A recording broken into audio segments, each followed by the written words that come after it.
안녕하세요. 오늘의 사연입니다. 구독과 좋아요 한 번씩 부탁드릴게요. 바로 사연 시작하겠습니다. 저는 하주원이고 올해 30살입니다. 지금은 회사원으로 평온한 나날을 보내고 있지만 저에게는 특별한 과거가 있어요. 바로 25살 때 결혼한 남편 류승현을 만난 거죠. 남편과는 친구의 소개로 만났어요. 영업사원인 그는 조용하고 내성적인 저와는 정반대로 호탕한 성격을 가지고 있었어요. 저에게는 없는 것을 가진 그에게 매력을 느껴 교제를 시작했어요. 교제 2년째 되는 해에 프로포즈를 받고 결혼을 약속했어요. 혼인신고 후 저희 부모님이 결혼 선물로 주신 아파트에서 결혼 생활을 시작했어요. 거기까지는 좋았는데 결혼 후 남편의 태도가 변했어요. 사귀는 동안에는 다정다감하고 선물도 자주 해줬던 남편이에요. 하지만 결혼 후에는 그런 습관도 뚝 끊어졌어요. 오히려 맞벌이인데도 불구하고 집안일을 모두 제게 떠넘기기 시작했어요. 빨래는 아무데나 벗어놓고 쓰레기도 버려주지 않고 밥 먹을 때도 아무 말도 하지 않았어요. 집안일은 아무것도 손도 대지 않는 거였죠. 한 달 정도 그와 함께 살다 보니 화가 치민 저는 남편에게 말했어요. 여보, 우리 맞벌이인데 집안일 좀 같이 해줘. 주원아, 우리 결혼한 거 맞지? 맞지? 그건 왜? 결혼하면 집안일은 여자가 하는 거 아니야? 누구나 아는 상식이잖아. 남편의 너무도 당당한 말에 저는 너무 놀랐어요. 그런가? 요즘은 맞벌이 부부면 다들 같이 한다고 하던데. 뭐야? 남편한테 집안일 시키겠다는 거야? 너가 남편 등골 빼먹는 여자야? 등골 빼먹는다니. 그런 말 듣기 싫으면 각자 할 일은 각자가 알아서 잘하자. 그렇게 말하고는 남편은 TV를 보기 시작했어요. 저는 아무 말도 할 수 없었고 집안일을 계속할 수밖에 없었어요. 결혼한 지 1년이 지나고 모든 집안일을 혼자 하는 것에 익숙해졌을 무렵 남편은 일이 바쁘다며 퇴근이 늦어지고 휴일 출근을 반복하기 시작했어요. 언젠가는 2주 동안 제대로 대화도 나누지 않은 적도 있어요. 우연히 남편이 일찍 돌아왔을 때 저는 조심스럽게 남편에게 말을 걸었어요. 여보, 아직도 일이 바빠? 그렇지. 왜? 요즘 거의 자정에 퇴근하는 것 같은데 쉬는 날도 없는 것 같고 이참에 직장을 옮기는 게 낫지 않겠어? 어디서 남편 하는 일에 이래라 저래라 참견이야. 갑자기 고함을 지르는 남편에 놀라 저는 움찔했어요. 아, 미안해. 나는 단지 여보 몸이 걱정돼서. 쓸데없는 소리 하지 말고 네 할 일이나 잘하고 나한테는 신경 쓰지 마.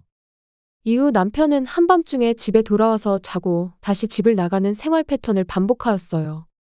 예전에는 휴일이면 함께 외출하기도 했지만 그마저도 몇 달째 없어요. 이대로 가다가는 남보다 못한 부부 같은데 어떻게 해야지? 그 당시 저는 계속 조바심이 났어요.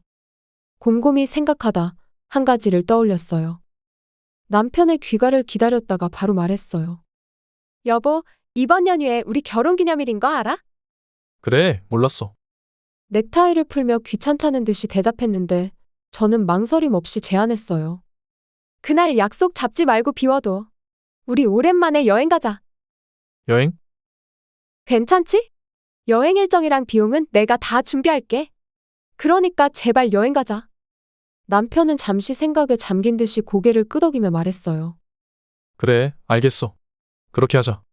오케이. 좋아, 내가 다 준비할 테니까 걱정하지 마. 이렇게 해서 저와 남편은 결혼기념일에 여행을 떠나게 되었어요. 이 여행으로 희미해진 부부애를 되찾을 수 있다면 그런 생각으로 저는 꼼꼼하게 조사를 하고 여행 계획을 세웠어요. 그리고 몇 주 후 여행 당일 전날 출근한 남편은 집에 돌아오지 않았어요. 출발 예정은 아침 10시. 그 시간이 점점 다가오고 있었어요. 저는 점점 초조해졌고 몇 번이나 남편에게 전화를 걸었지만 연결이 되지 않았어요. 점심 무렵 드디어 남편에게서 전화가 걸려왔어요. 여보세요? 오늘 여행 가기로 했잖아. 지금 어디야? 미안해. 일이 좀 많이 바빠서. 체크인 시간도 있고 이제 출발해야 하는데. 그럼 먼저 가서 체크인 해줄래? 나는 나중에 바로 거기로 갈게. 알겠어. 그럼 바로 와야 해. 간다고 몇 번을 말해. 그냥 혼자 먼저 가. 남편은 신경질적으로 전화를 끊었고 저는 멍하니 서 있었어요. 체크인 시간이 다가오고 있고 당장 나가야 했어요. 남편과 함께 체크인하고 싶었고 함께 근처의 관광도 갈 계획이었는데 그런 생각을 하면서도 저는 혼자 출발했어요. 숙소에 체크인할 때 혼자인 저를 이상하게 쳐다봤어요. 두 명이 예약했으니 당연한 걸 거예요. 남편은 나중에 올 거라고 말하고 방을 안내받았어요. 창밖을 보니 비가 내리는데 마치 제 마음속을 보는 것 같은 기분이 들었어요. 한동안 저는 밖에 나가지 않고 남편이 오길 기다렸어요. 하지만 1시간이 지나도 2시간이 지나도 남편은 나타나지 않았어요. 그리고 전화도 받지 않았어요. 이대로라면 예약해 놓은 레스토랑 시간이 넘어갈지도 몰라요. 몇 번이나 남편에게 전화를 걸었지만 전혀 받지 않았어요. 결국 저는 부끄러움을 무릅쓰고 1인분으로 만들어 달라고 부탁해서 혼자 먹었어요. 분위기 좋고 정말 맛있는 곳에 예약한 거였는데 혼자 먹으니 뭘 먹어도 맛있지가 않았어요. 눈물이 몇 번이고 흘렀어요. 결혼기념 축하 케이크는 어떻게 하냐는 직원의 물음에 저는 버리라는 말밖에 할 수 없었어요. 그날 저는 여행까지 와서 혼자 잠들었어요. 다음 날은 관광하는 게 일정이었는데 모두 취소하고 서둘러 집으로 돌아왔어요. 그때만 해도 남편에게 무슨 일이 생긴 게 아닐까 그런 생각을 하고 있었어요. 여보, 혹시 집에 있어? 집 안으로 들어갔지만 정막만 누르고 고요했어요. 짐을 내려놓고 식탁을 보니 거기엔 무언가가 놓여 있었어요. 그것은 남편의 사인이 돼 있는 이혼 신고서와 결혼 반지였어요. 이게 뭐야? 도대체 무슨 일이지? 편지 같은 건 없는지 둘러봤지만 아무것도 안 보였어요. 집안을 자세히 살펴보니 남편의 물건은 모두 사라져 있었고 이미 이사를 했다는 걸 알 수 있었어요. 저는 깜짝 놀라 그 자리에 주저앉을 수밖에 없었고 정신을 차린 저는 곧바로 시어머니에게 연락을 취했어요. 자초지종을 설명하자 시어머니가 저보다 더 놀라신 듯했어요. 연락받은 것도 없고 시댁에 온 적도 없다고 했어요. 연휴가 끝나고 남편의 회사에 전화를 걸었더니 충격적인 이야기를 들었어요. 승현 씨는 저번 달에 퇴사하셨는데요. 네? 저희도 업무 때문에 물어볼 게 있어서 전화를 했었는데 어제부터 연락이 안 되네요. 혹시 아내분께서 나중에 연락되시면 회사에서 전화 좀 달랬다고 이야기 좀 해주시겠어요? 저는 정신이 나간 채로 남편의 직장 동료와 통화를 끝냈어요. 다음으로 다시 남편에게 전화를 걸었어요. 그러자 전화기 너머로 흘러나온 것은 현재 거신 번호는 없는 번호입니다. 라는 안내방송만 나올 뿐이었어요.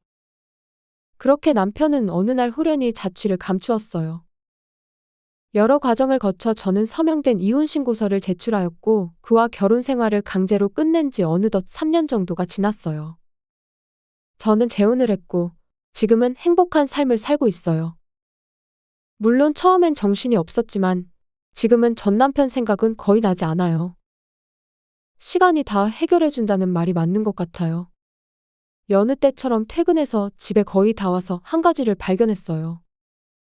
집에 불이 켜져 있는 거예요. 어라? 오늘 아침에 불을 안 끄고 나왔었나?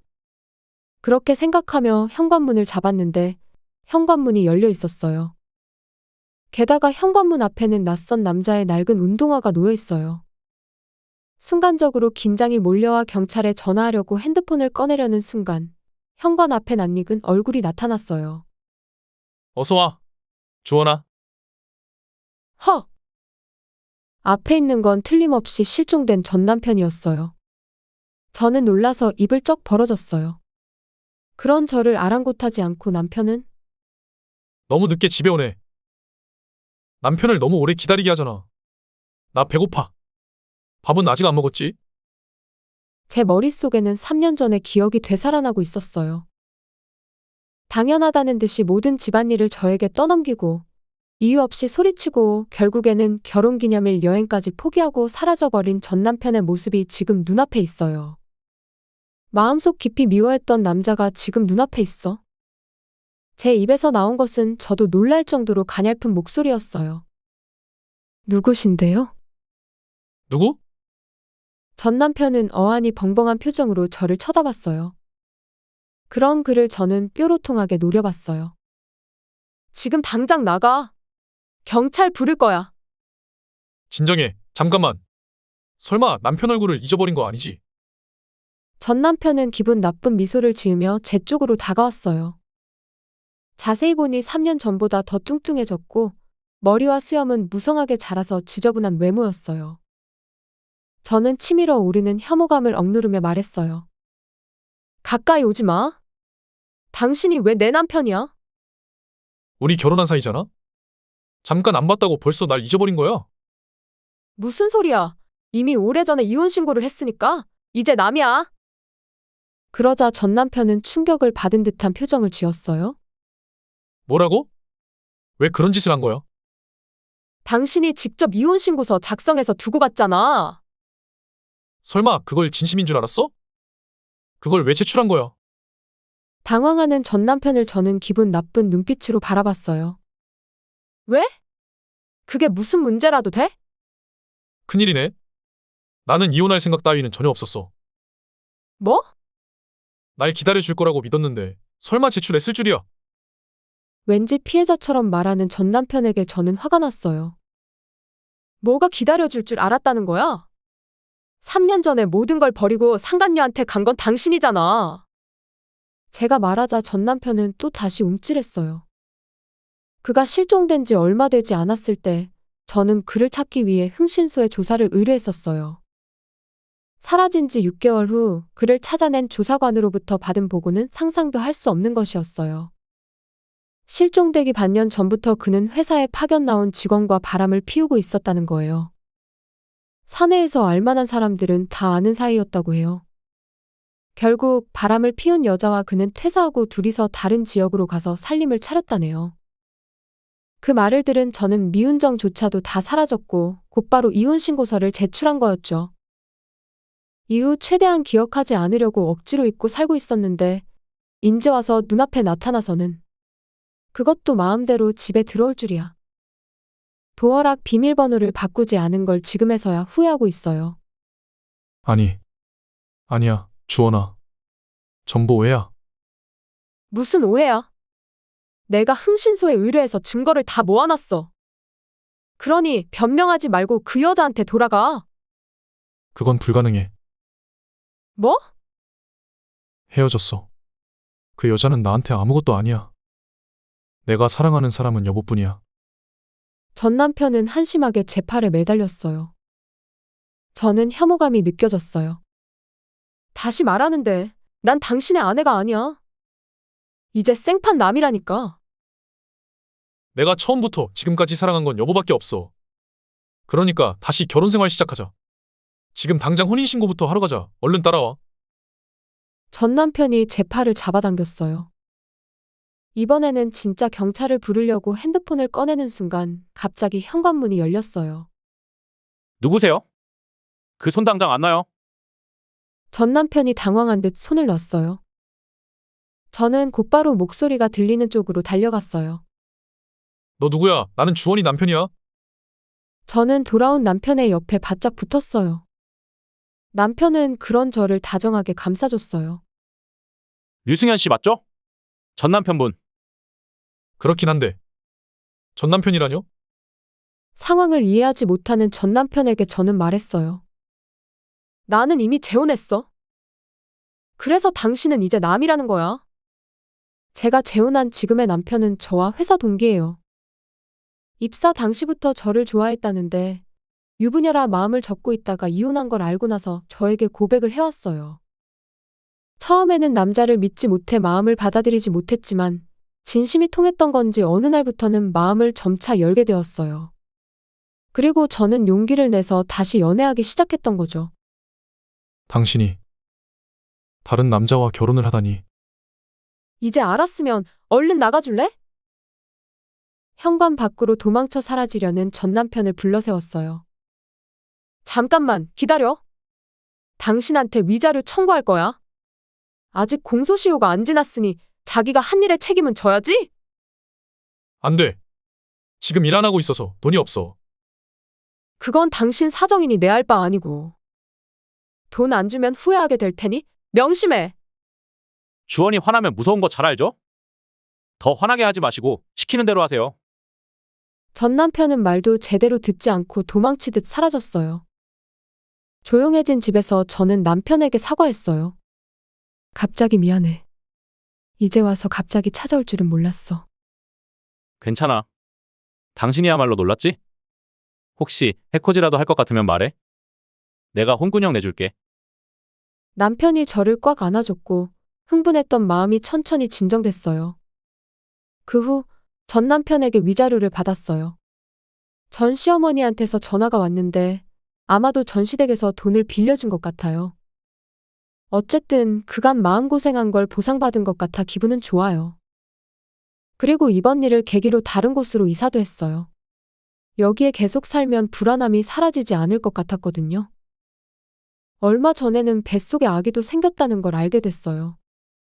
제 임신을 진심으로 기뻐하는 지금의 남편과 함께 행복한 가족을 만들고 싶네요. 시청해주셔서 감사합니다. 그럼 다음 영상에서 다시 뵙겠습니다.